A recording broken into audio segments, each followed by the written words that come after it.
Good morning sir. મારું નામ પંચાલ નરેશભાઈ, અમારો મિત્ર સૈયદ. અમે બંને અમારા પ્રોજેક્ટનું નામ છે એપ્લિકેશન્સ ઓફ ડેરી એટલે કે વિકલનના ઉપયોગ. આ પ્રોજેક્ટ બનાવવા માટે અમારે કાર્ડબોર્ડ, ફેવિકોલ અને સ્ટેપલરની જરૂર પડી હતી. અમારો જે આ પ્રોજેક્ટ છે તે દ્વિતીય વિકલિત કસોટીના સિદ્ધાંત પર આધારિત છે. હવે આ બે બોક્સ બનાવેલા છે. બંને બોક્સ 50x50ની શીટમાંથી બનાવેલા છે. શું તમે કહી શકો કે આ બંનેમાંથી કોનું કદ કે ઘનફળ જે કહીએ તે વધુ હશે? મોટા ભાગે લોકોથી વિચારે કે આની હાઈટ વધારે છે, એટલું મોટું લાગે છે, એટલું ઘનફળ વધારે છે, અથવા તો હું આને પ્રિફર કરું.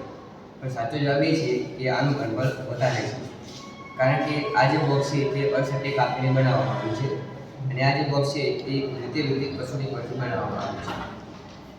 હવે આપણને કોઈ પણ વસ્તુ આપેલી હોય, પૃષ્ઠ આપેલું હોય, તેનું આપણે મહત્તમ કે ન્યૂનતમ કદ જે છે તે આપણે વિકલિત પરથી શોધી શકીએ છીએ.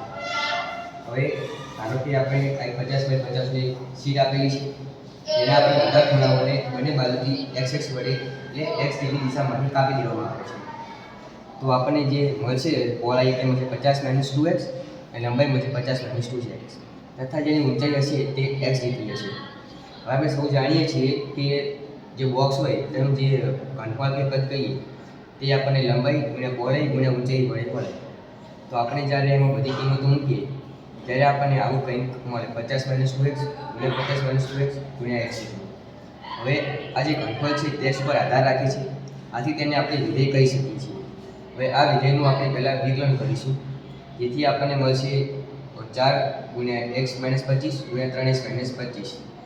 હવે આપણે આના પ્રથમ વિકલનને 0 ધારીએ આપણે, તે પરથી આપણને x ની કિંમત મળશે, બે કિંમત મળશે, એક 25 અને 25/3. હવે જો આપણે x ની કિંમત 25 મૂકીએ તો આપણને જે મળશે બોક્સ તે બોક્સ નહીં મળે, કારણ કે 50 નંબરની શીટને બંને બાજુથી 25 જેટલા અંતરે કાપીએ તો બોક્સ જ બનશે નહીં.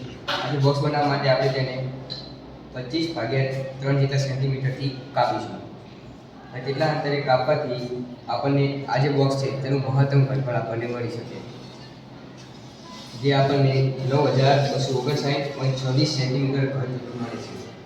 અને આ જે આપણને ઘનફળ મળ્યું છે તે 50x50ની શીટ પરથી બનતા બોક્સનું મહત્તમ ઘનફળ છે.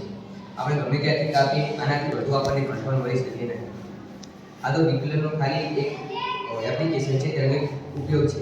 વિકલનના અનેક ઉપયોગો છે, જેમ કે શેર બજારમાં કોઈ સ્ટોકનું ઉપર નીચે ચડે તે શોધવું, ત્યારબાદ કોઈ વસ્તુ કે જેનો ફેરફાર થાય છે ત્યાં વિકલન આવી શકે. અને વિકલનના અનેક ઉપયોગ છે, જેમ કે કોઈ એરોપ્લેન આકાશમાં ઉડતું હોય તેનો સ્પીડનો ફેરફાર થવો, ત્યારબાદ કોઈ ટ્રક જાય છે તો એના બળમાં કે વિમાનમાં થતો ફેરફાર, શેર બજાર વગેરે વગેરે.